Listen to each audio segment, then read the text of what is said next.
If there's some kind of reluctance that you have in yourself about doing what you're going to do, that's probably a way of, telling you not to do it. And I always say the front page test. If you can post it on the front page of a newspaper, would you be proud of it? If you said it to your 5-year-old daughter, would you be proud of that? Using some of those analogies has, kind of helped me convey that motto. I'm Damon Lembi, and this is the Learn It All podcast, the show for leaders who know that lifelong learning can be your ultimate advantage. Joining me in a moment is Scott Arias, Navy veteran and founder and CEO of the ACE Group, and one of the most value-driven construction leaders in all of America. Scott's story isn't just about building a fast-growing organization, it's about how adversity, faith, and a never-quit mindset help shape part of the culture that he leads every day. In our conversation today, you're going to hear why Scott believes that integrity becomes your unfair advantage, especially when everyone around you is willing and tempted to cut corners, especially under pressure. Scott's going to share the surprising way that he uses humility, not authority, to create loyalty, psychological safety, and a culture where people tell him the truth. What leading with courage actually looks like when fear, uncertainty, and responsibility converge. And the leadership secret, Scott learned about the need to take responsibility first and how that single habit can shift a team faster than any policy or playbook ever could. So Scott, when you first started ACE, you went 9 months before closing your first deal. What kept you showing up every day? That's a very good question, because I was about ready to quit, to be honest with you. But the truth is that I've never been a quitter. And that's an essential piece of a good entrepreneur. And I just felt like I had something. And when you feel like you have something, it's very difficult to quit. And where did this mindset come from? Was it back from the Navy days, or did it start somewhere else? I have to say, honestly, the Navy kind of whooped me into shape. But I think it's always been ingrained with me in general. But it really came about after I lost my lower left leg in a motorcycle accident, and that grit and determination, not only to recover from that, but, I had gone through prescription drug addiction, and that was horrendous. But the perseverance it took to go through something like that, it taught me perspective, and that perspective has given me this mindset of never quit. Yeah, I had a relative who, with back problems, got addicted to prescription drugs and never really made it out. How were you able to pull through that? Well, honestly, it can come down to, I really developed a strong faith. My faith in Jesus Christ is really the thing that really helped me make that jump. And I just remember, and without going into great detail, but I got to a point where I just wanted to quit. And I actually was sitting there contemplating the end of my life. And I just felt like God spoke to me and he said, just wake up tomorrow and do the best you can. And then the next day, wake up again and do the best you can. And honestly, every day I've lived that way. Through my weakness, I've been able to show, God's strength. And I'm sure you've been an inspiration for a lot of others. And I really like that. Just take it kind of one day at a time, step by step, and instead of trying to go from A to Z, which is really tough. So take us back to, so you're leaving the Navy and starting your own thing. What inspired you to do that? And how did that journey start? So I left the Navy after 11 years and, I medically retired. And so I lost my leg in a motorcycle accident. And I fell through and I damaged my leg pretty heavily in a Iraqi oil platform incident. And so I medevaced back to Bethesda. And after I retired, I looked around for a different job, went and built embassies for a while. But I've always felt like there's something lacking, that passion and that perspective you had, that military kind of, with the willingness to go above and beyond to do more than what's you're paid for, essentially, what your paycheck says. And I figured from that, it wasn't a matter that, at 29 years old, I was a director of construction. So it wasn't a matter of that I wasn't able to be successful in the corporate world, but it was a matter of, I looked around the room and I thought to myself, do I want to be like these folks? Is this who I want to be? Is this what I want to be part of? And I just decided there's got to be something more. There's a lot of things missing.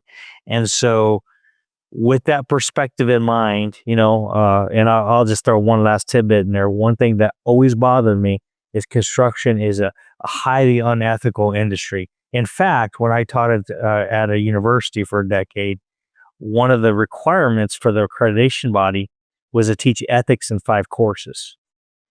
And the reason for that is it's just a highly unethical industry. If you talk to anybody in construction, they'll tell you.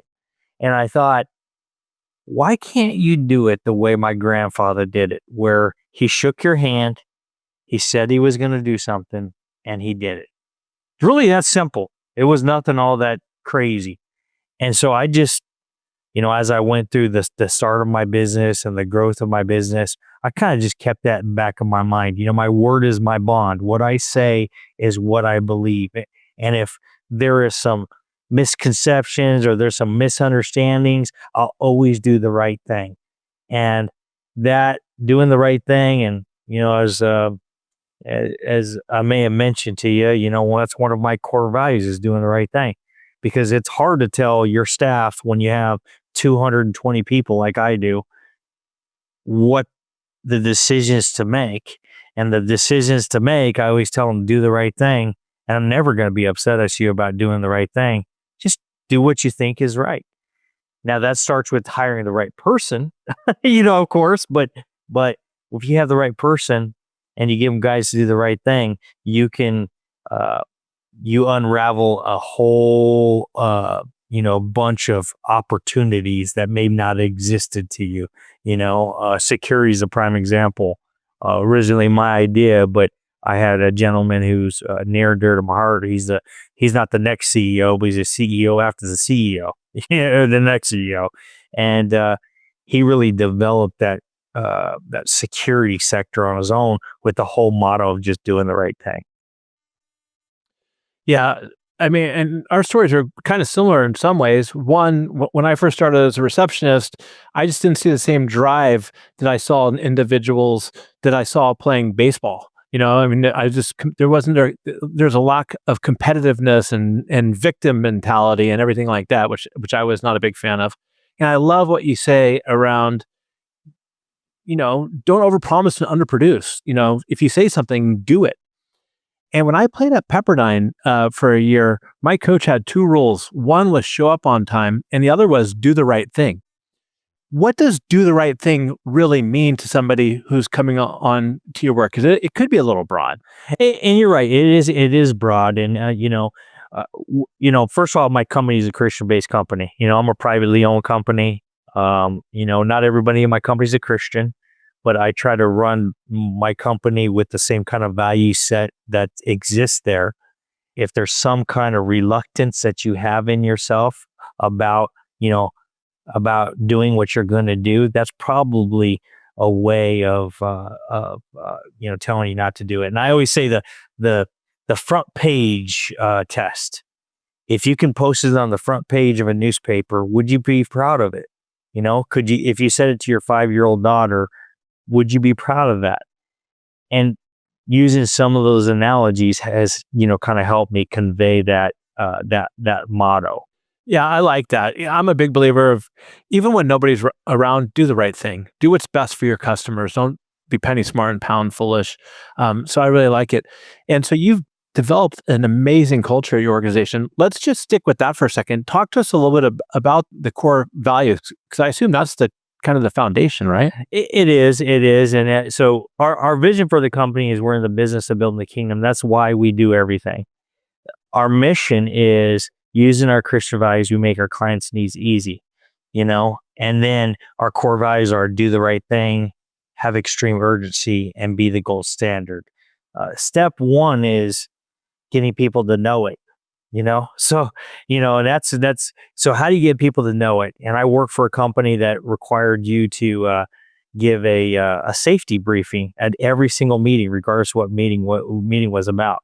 And I thought that's a great opportunity. Take the first 2 minutes or 3 minutes and go through those. So every meeting we have that has 3 or more people in it, they're required to go through vision, mission, and core values and recite it. And even beyond that, point out give an example of somebody living up those core values, of doing the right thing. Can you share an example like that?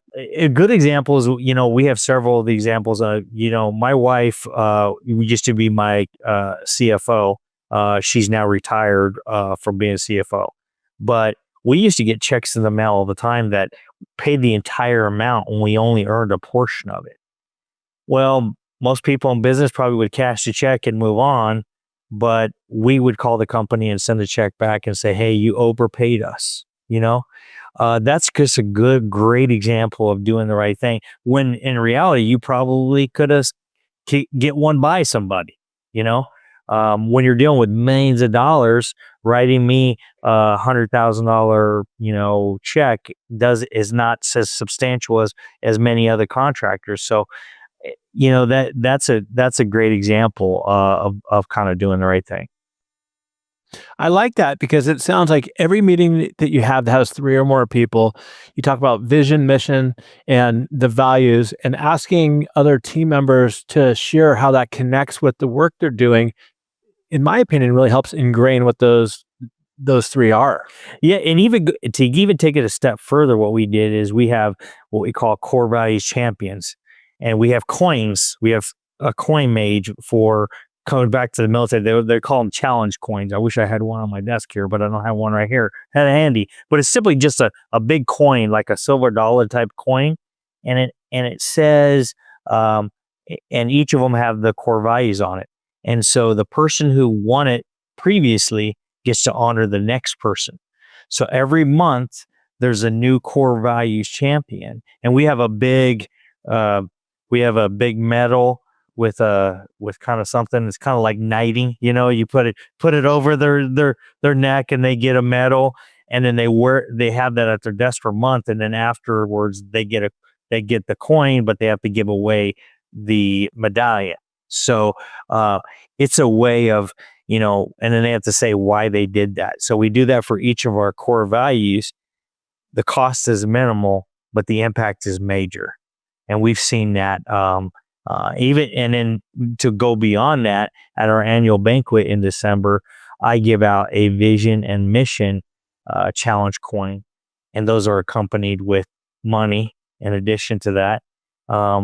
And last year, I gave my vision of business building the kingdom to my chief of staff, and the reason I gave it to her is because I asked her to give me a yes answer to something, and she told me no, and she refused to give me a yes because that's how she felt to her core. And I thought, how did that make you feel though? I was not happy. So I was not happy at all. And I made sure she understood that. But the fact is the fact that she stood up to me and wouldn't compromise her values to satisfy me showed me that she gets it, So that was a good example. Another example is my CFO took his Christmas bonus and established an apartment and a home for a single mom that was having a baby, and she already had 3 kids. So I'm not talking about little money. I'm talking about a lot of money here. And he gave his entire bonus to be able to do that with no expectation of giving. He didn't know this person very well, with no expectation of getting anything in return. And the fact that he was willing to do that was significant to me. So I, the hard thing now is to figure out, I got a lot of those good things happen, is to figure out which one to choose, because sometimes it's tough because we got so many good people. So if I'm listening in and I'm a small business owner or managing a team, and they're like, well, that's fantastic. It sounds like you have this great culture at ACE and everything, but we don't have that same type of culture. Let's say that people have victim mentalities or lack of trust. Where would you start with a team like that to help reverse it and turn the culture around. And it's funny you mentioned that, because I just read an article on this, and this is something I believe, and something my staff has, my senior staff has commended me personally on, and that is, and I say that humbly, is that you have to be vulnerable. You have to attack things with humility. So I always tell people, when we're dealing with a personnel issue, the first thing you need to do is look in yourself. What did I do wrong? That's always the first model. That kind of comes from my Navy kind of upbringing. As a leader, you're supposed to be responsible for everything, because I don't know if we had an aircraft carrier. I think it was the George Bush, or maybe it could have been maybe it was the Enterprise. It pulled into New York City, and it kind of scraped the pier a little bit. And I say scraped the pier, it was like $60,000 damage, but it's on a carrier, that's nothing, right? So, and the commanding officer, even though he wasn't navigating the ship, was relieved of duty. And that's the kind of accountability that exists within the Navy, and taking that same kind of accountability to your staff. And that kind of brings down everybody's guards, kind of like when you want to, you have to have a difficult discussion. If you started out with pointing blame, you're going to have that finger pointed back at you. So the best thing to do is say, this is where I'm the blame. This is how I could have done better. And then you go from there, because you take everybody's defenses and you kind of drop them down a little bit. And then the second thing I would honestly do is just, you have to be honest and be open. Most business owners want to keep some things tight to their vest, one of them being financials, which is understandable. But the more open you are, the more open people will be with you. What I hear you saying is, start by modeling the behavior, but even before that, thinking about, in a situation, where could this be my fault? I've gotten a lot better at that, right? Where something comes up and maybe I think it's on the other, it doesn't even have to be work related, but like, what kind of role did I play in this? I think is a great way to reflect it. And then you're also saying, be as transparent and as honest as possible. Now, I also heard you say, when it comes to leadership, that you learned a lot from great leaders, but also some really poor leaders. Doesn't matter who the poor leader is, but do you have any examples of poor leadership? And you said to yourself, look, I'm not going to lead that way. Well, I have to say, the one that stands out in my mind most was a leader that I had when I was in the Navy.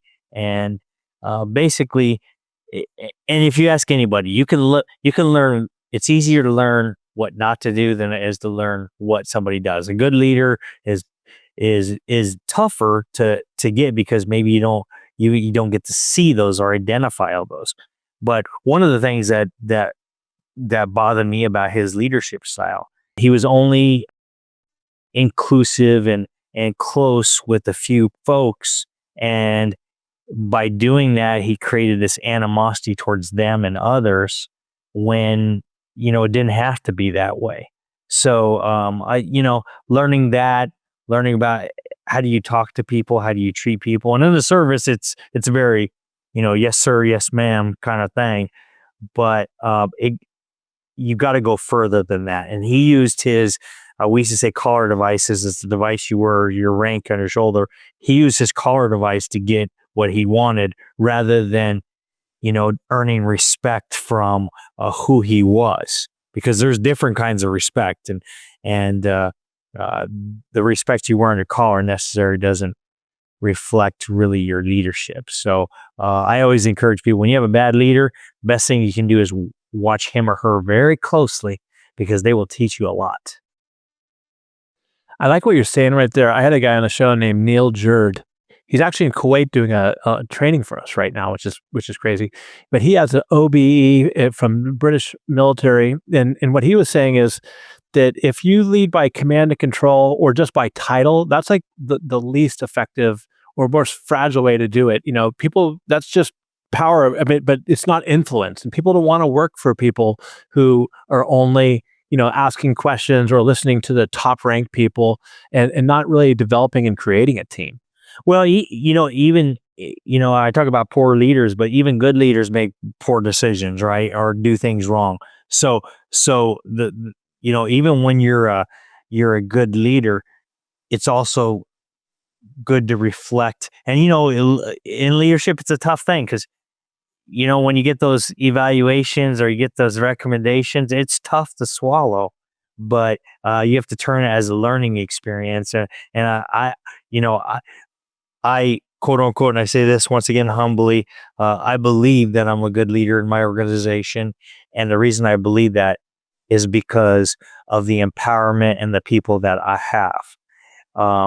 So, you could take that what it's worth, but the loyalty, which is a word that is not used in business very often, but the loyalty that I have garnered from my staff from simply just doing the right thing for them and for others, people see that. One thing I didn't mention was we give 10% of everything we have to doing good in our community, because I believe, just like politics, and I won't get into politics here, but I believe that, just like politics, it all starts at the local level, right? I also think every solution starts at the local level, right? So my community of Jessamine County, Kentucky, which is Nicholasville, right outside Lexington, I look for the opportunities to do it. So you could say taking 10% of what you make net. I mean, that's hundreds of thousands of dollars. You're absolutely correct. So how do you do that? I have my facilities guy who's a really nice, genuine person, and he's always on the look for doing good. Yesterday he took me to a rehab center to look at us redoing the railing out front. We had a lady this year who lost everything in a flood, and we bought her a temporary because he's working with insurance, and she has 80-year-old lady sleeping on the floor, in a house that's completely all the way down to the studs. So we bought her a temporary RV so she can live in, an RV so she can live in, she can have, that we gave to her. Another guy, one of my guys on my staff, his grandmother was taken, lost a lot of her money to a fraudulent scheme, and she had nowhere to live. And so we're paying, in fact, it started yesterday, to renovate this guy's basement so he has a place for his grandmother to live. Those things are just, that's, in my mind, that's why I do what I do every day. It's kind of tough in the civilian world, and there's nothing wrong with making money. And I love nice things. I mean, I'm a car guy, I'm a car guy, I'm a gun guy, I'm a watch guy, I'm a lot of guys thing, So, but I, there's some things I like. I'm also a motorcycle guy, and which is funny because I was in a motorcycle ride. Still? Yeah, still. Yeah. So I have too many motorcycles to talk about, but I still ride. And even after my accident, to have those things is great, but to be able to give is greater. And I have learned that gift because that's really a gift. And in fact, me and my wife had talked a lot about what are we going to do with our estate when everything is done. And one of the items is we want to make sure our kids understand what it feels like to give. And so we want to take a portion of our estate and make sure our kids have a direct involvement in giving, so so that's where it tracks back to, that's where my heart is, and that's where people see where my heart is. And maybe that's why I have garnered the loyalty of my staff, because they know that at the end of the day, I do have some nice cars, but I care much more about them and how their life is. Yeah, I think we can have a whole podcast episode around kids and giving, and also the importance of earning, coming from a family who's been successful before, and how do we create the drive in them as well and everything. So, I mean, you could have a great whole talk about that. But I also love about that is that your 223 employees or whatever number you said you have, they must feel like they're part of something much bigger than just a paycheck. They're coming in, they're giving back to the community at the local level, they're helping people out. I mean, that creates a lot of loyalty and buy-in.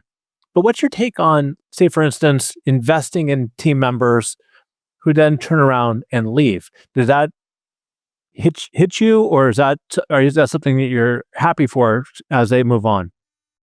Well, you must know some secret of mine because you know that that's one of the things I struggle with.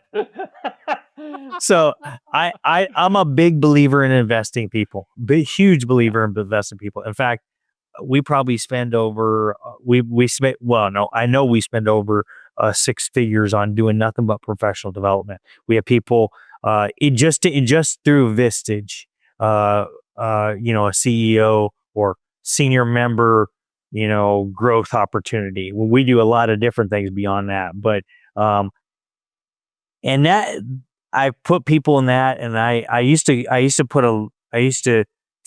have an obligation, paper where it says they're going to serve so many years because that's what the corporate world, taught me. Is it, hey, I own your butt for a couple of years, that kind of thing. Right. And then I figured out one day that was probably a bad thing because maybe I kept people who I shouldn't keep. And so I changed my model on that entire thing. And it's very aggravating to me when I invest in somebody personally, professionally, not just money, but my time also, which is far more valuable than any amount of money because time is not infinite. We all will die. That's a fact. It's actually extremely hurtful to me because I take such a personal interest. I mean, I'm on, some of these people, I'm talking to at 8 o'clock on a Saturday night. I take a lot of interest in who they are and what's going on with them. In fact, that's one thing. If there's an issue going on with somebody in my staff, I want to know about it because I want to see how I can help or what I can do to and maybe it's be me making a phone call, or maybe me paying for a funeral, which we paid for lots, but it's during those times you really build a lot of that loyalty. But it's hard, and I've had that several times of people leaving after I've helped them. But I've also realized I've kind of come full circle a little bit. It's because one of the guys, when I first started, I invested a lot of time and money and effort in.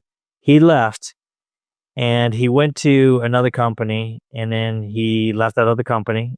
And then he eventually ended up starting his own company. And I just we had lunch later, and the lunch I had with him was very complimentary. He said, "Thank you for investing in me."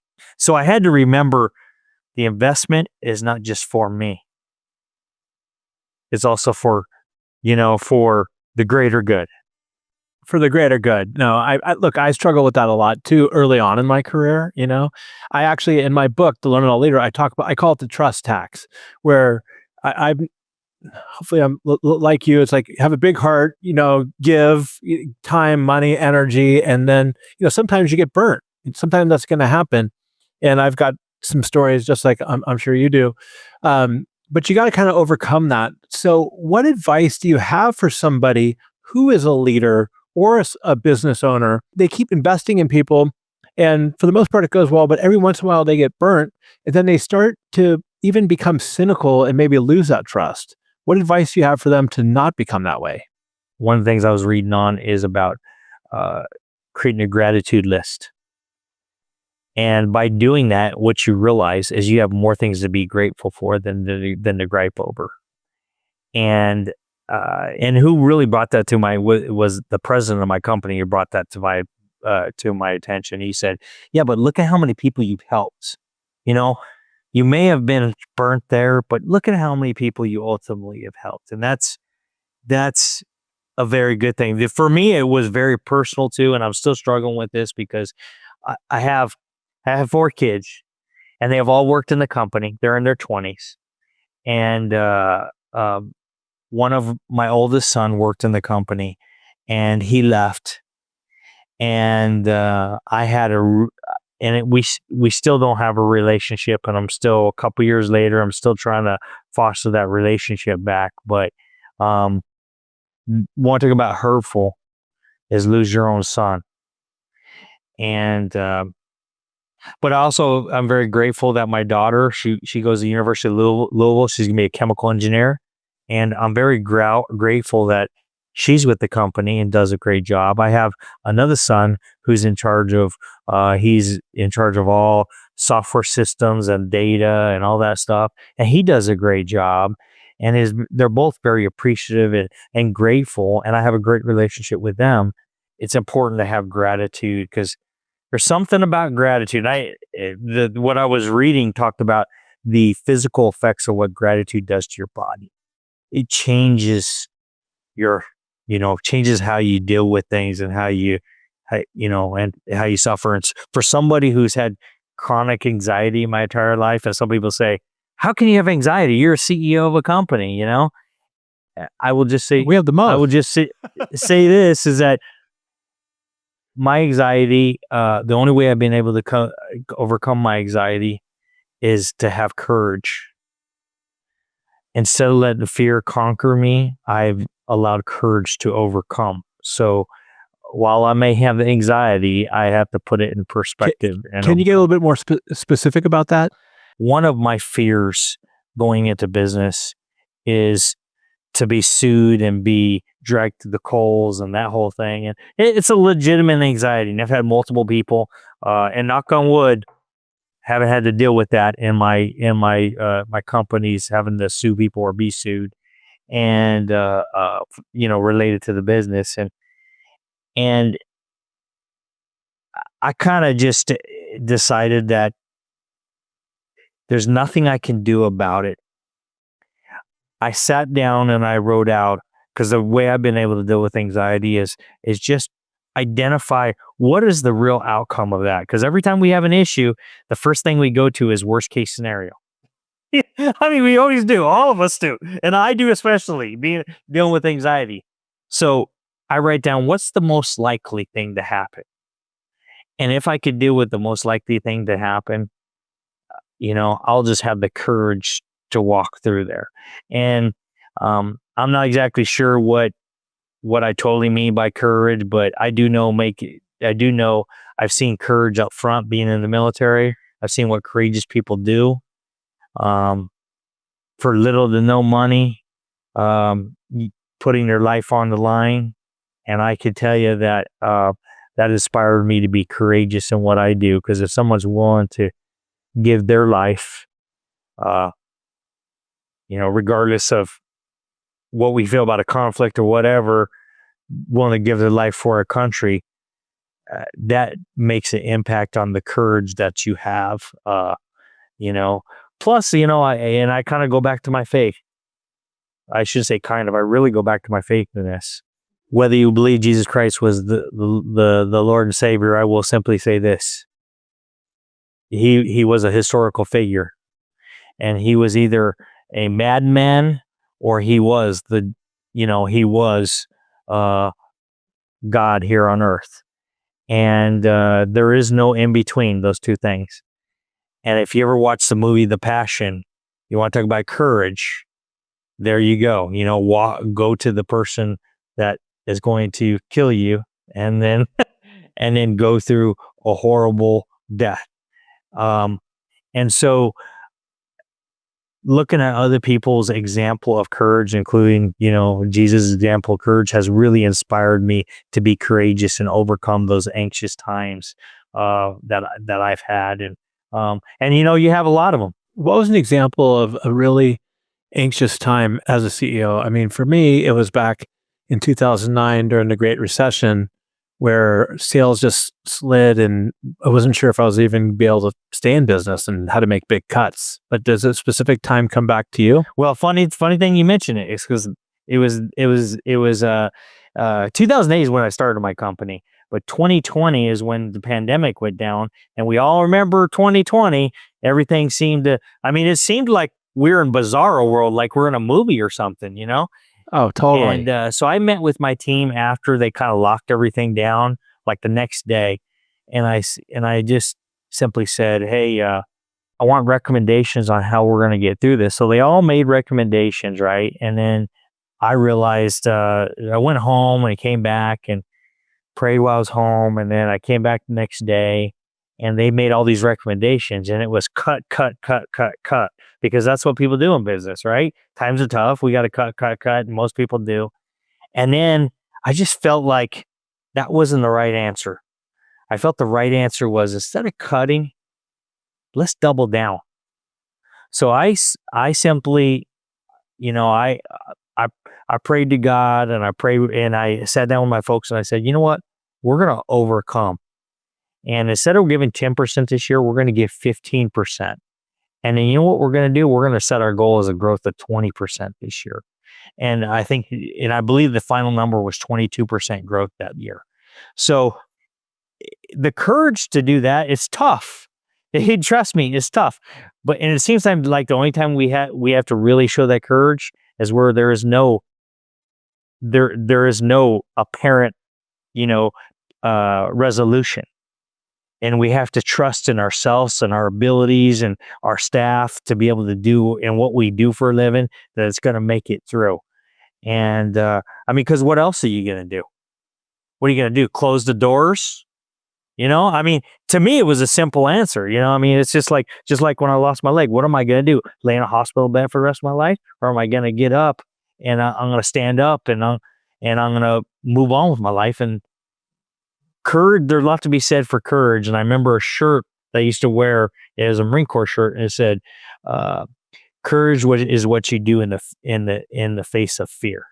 And I just and is 100% true in that statement. The courage when you're fearful that maybe things may not work out, and everybody thinks of fear as being like a physical thing, like, hey, I'm afraid to jump in the water, or I'm afraid to do this, or I'm afraid to do that. But fear it's a lot more scary when it's a non-physical thing, like, hey, you could lose everything you own. But you know what I also think is courageous is going back to the beginning of that story, sitting down and asking your team, what are we going to do? Because to me, it shows vulnerability and shows trust, instead of being somebody, one, who's a victim and say we have no chance, or two, being a know-it-all saying, I'll figure this out, right? It seemed like you opened up to your team and said, hey, this is tough, so let's just figure out what we're going to do. Then I love the fact that after they say cut, you came back the next day and said, screw it, we're going to double down and do more. I actually did that myself too a little bit. All our stuff got shut down and we're mostly in-person training. I said, this would be a great time. I call it possibility spotting. This might be a great time to hire salespeople. And I started looking at people who did events or ticket sales, because they're out of a job. Yes. And I hired 5 salespeople. And at first my wife's like, are you sure? And I said, yeah. She's like, all right, then go for it. She wasn't the CFO like your wife was, but at first everybody thought that was nuts. But I'm like, I got that from my dad, I guess, right? Where just double down on the risk part of it. And it ended up turning out, I still got 3 of those reps back from them. I love that story. Thanks for sharing that. So pivoting just a little bit, because this is important, when it comes to great cultures and great organizations, it starts with people. And so you have people on your team, but what advice do you have for our leaders out there when it comes to identifying and hiring great talent? And that's the tough one. I struggle with that one too. I have a list of questions, and if you don't mind, I'll grab my phone and I'll give you a list of questions. Go get it. So I got a couple questions that I always ask that are so very applicable to are very insightful to how to hire somebody. And it's been a while because I took myself kind of out of the hiring because I had to delegate that task in order, because I'm going to be exiting in about 5 years, selling to an ESOP. But these are some of the questions I ask. What is your language of appreciation? So if you ever been married and read that book, you understand what that means. What's your working genius? What's your working frustration? And your personality. We do a personality profile before everybody gets here. And we know about 90% of my company is ESTJs. Extroverted, sensing, thinking, judging people, right? So I have that right in front of me, and I look at their numbers and I ask them, you got your things. What do those numbers tell you? And here's some more introspective, questions. Do you have any unfulfilled dreams? When you ask that one, what's the kind of response you're looking for on that one? I'm looking for the fact that they have them. Not that what it is, but the fact that they actually have something that they want to accomplish in their life, any dreams they want to accomplish. And you could tell inside. I had one guy who told me, well, my dream is to own my own company. I said, that's great, but I'm not really looking for that. I'm looking for someone to come here and grow the company and be an owner through an ESOP. But I've had other people talk to me about, having children or having this. You also look for priorities. It also gives you a priority checklist, and then I asked them, what's the biggest mistake that you had or regret you have in your life? And that's a tough one, because when everyone's saying, what's your worst, trait, but when you ask them, give me what your biggest mistake was, boy, I stump people on that one. And then the last, I do a speed round. Do you like a dog or a cat? Blue or red? Ocean or mountain? Dawn or dusk? Fall or spring? Winter or summer? Cars or trucks? Decade of me or decade of we?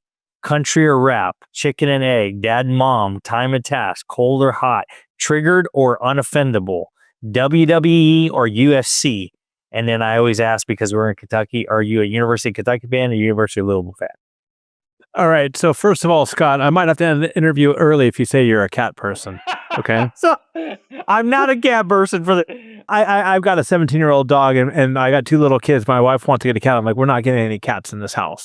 I have 3 dogs. So yeah, I get it. Okay. So I get that. But the one question I kind of like in there too, I mean, I like all of them. I think these are great, but I like what was it, the triggered versus unoffendable? The funny thing about it is when I go through those, at the end of it, if we hire them or bring them on, they always ask me, why did you ask me that? And I asked the first list of questions to throw them off, right? But then I'm really trying to get at the triggered and unoffendable, because we work in construction, and unfortunately, there are some people who don't act like they should act.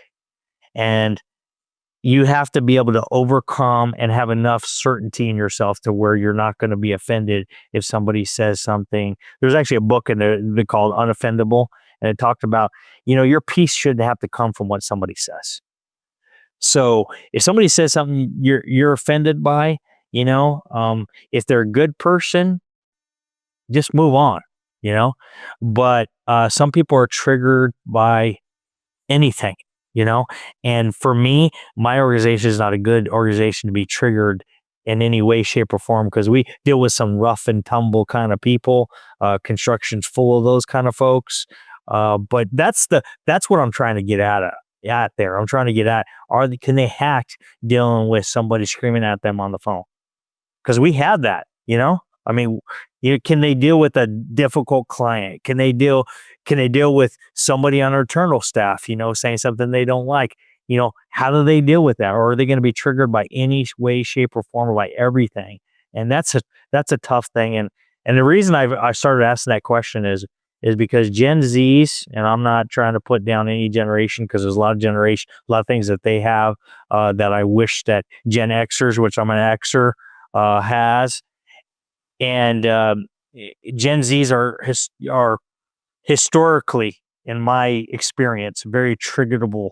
They could be triggered on anything, but that's also not fair, because every generation has a few of those and a few others. That's what I love about Gen Zs, is they're really about the we. They want to see a group win, not an individual win, which is counter to how I grew up.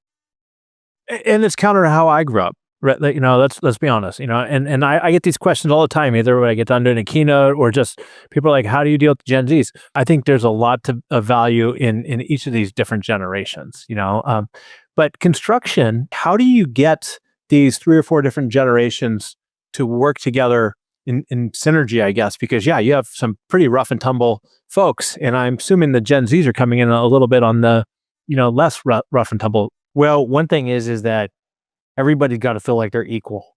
And we say, what? The word equal has been overused. Equal doesn't mean everybody necessarily gets treated the same. Equal means everybody gets treated fairly. For listeners, that's very important. I just want to emphasize, Scott's saying, Look, equal doesn't mean exactly the same. It's fairly.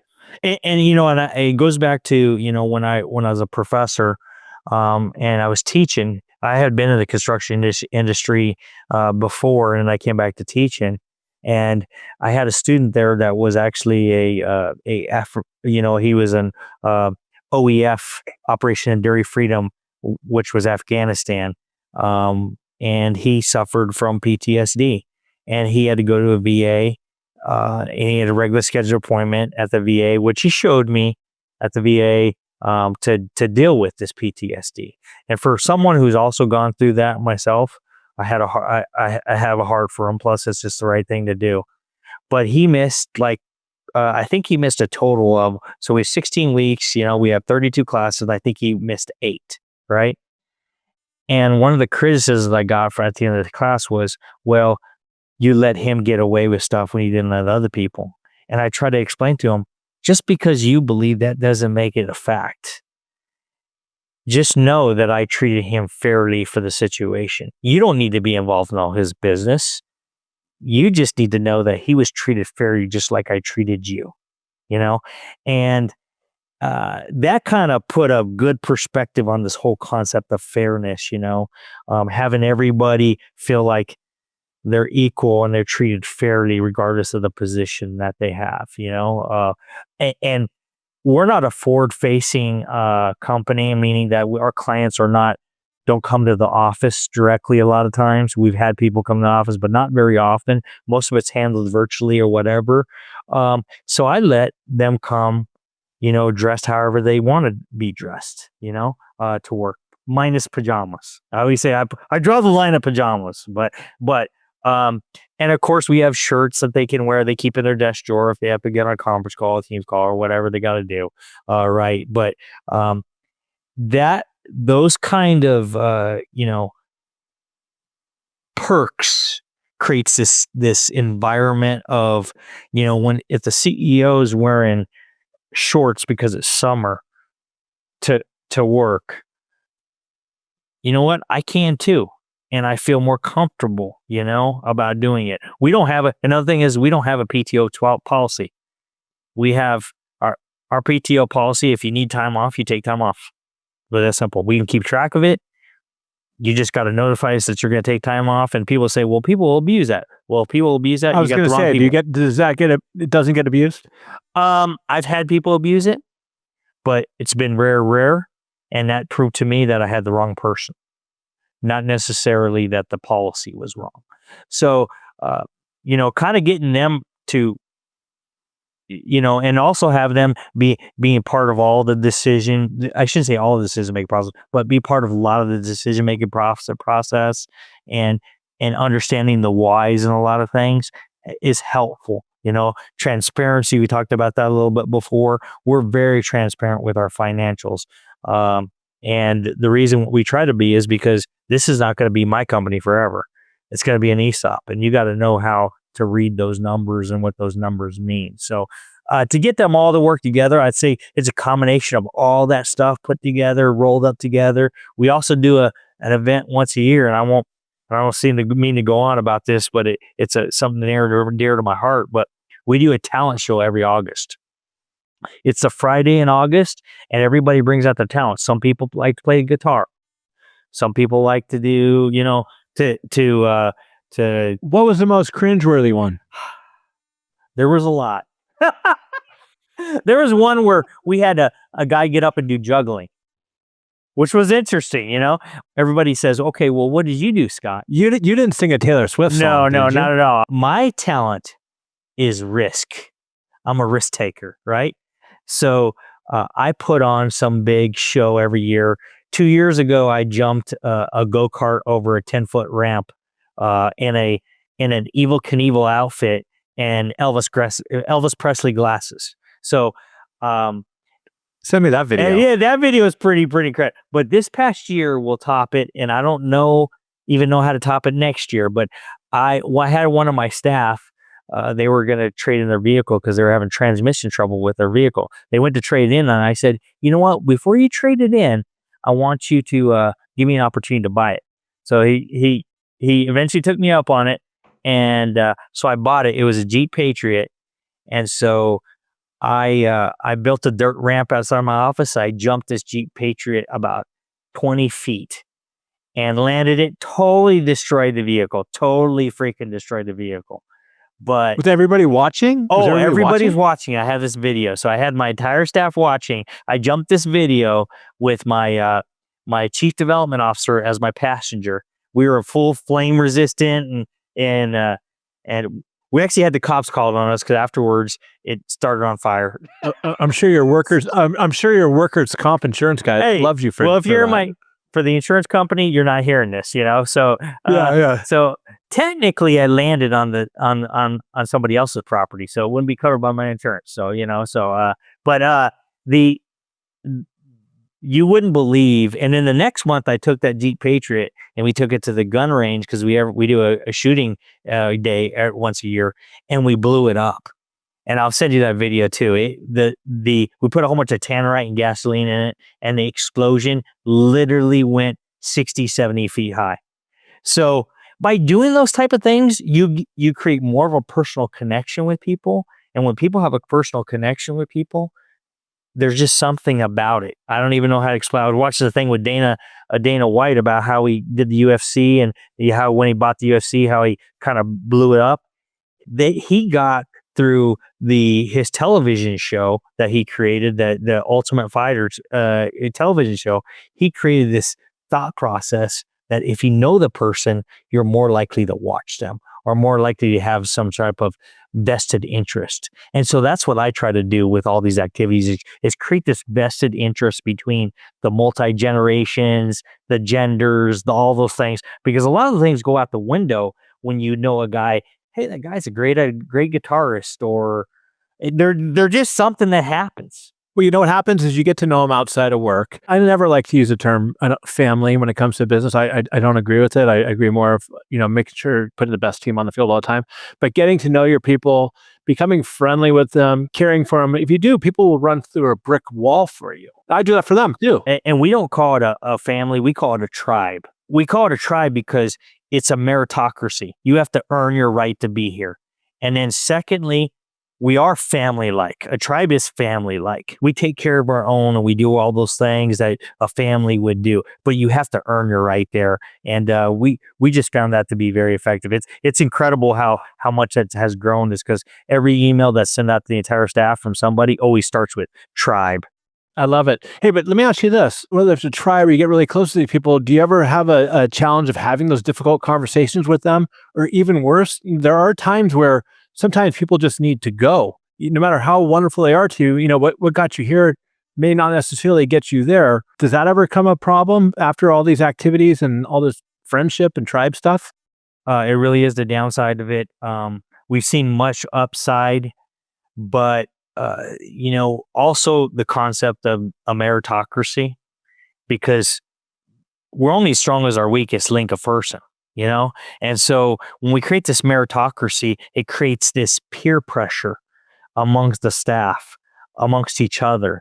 And it's funny that some things that get brought to me, they're harder on each other. Because you're raising the bar. Yeah. Just because a person doesn't work at your company doesn't mean that you still care for them.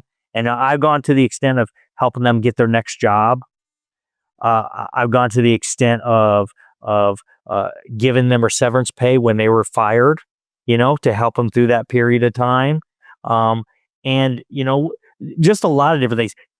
The other thing is we fired a guy, and then about 6 weeks later, I followed back up with him and I sent him a text and I asked him how it was going and everything. And you wouldn't believe the appreciation for that.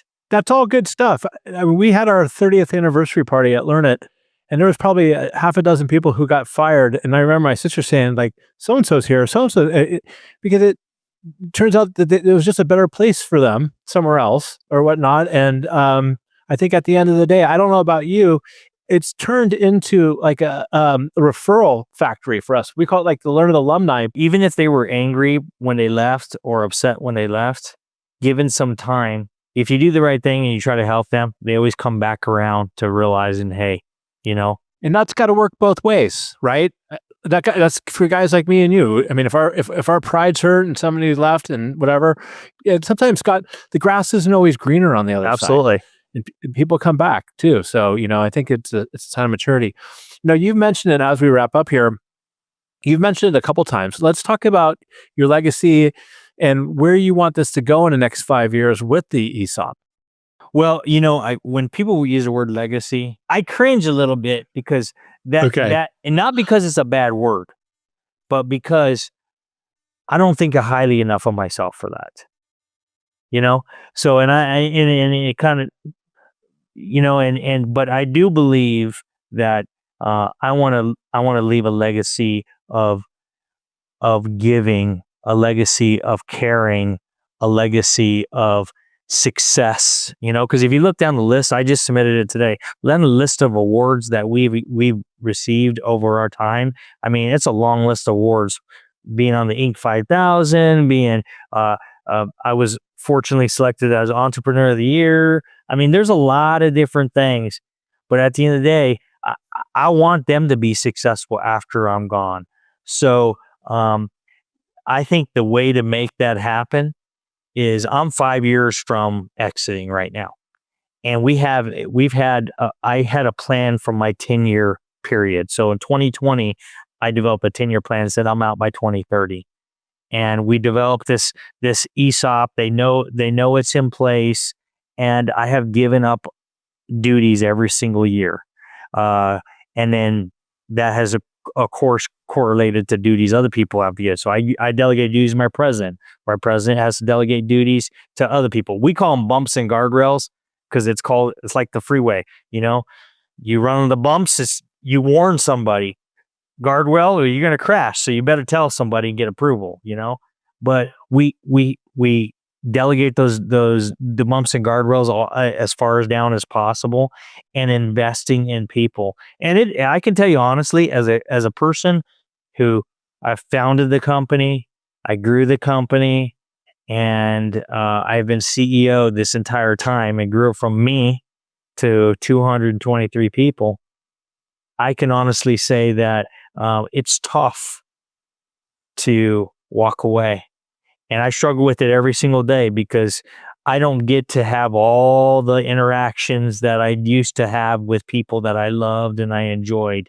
But it's necessary, because if I'm going to make my president successful as the next CEO, I have to fully invest. And so I'm spending a lot of time and a lot of effort and a lot of money investing in his professional development, who he is, and making him the best person that he possibly can be. And I always say he's better than me, because you know what? I'm not going to leave our organization to somebody who's worse than me.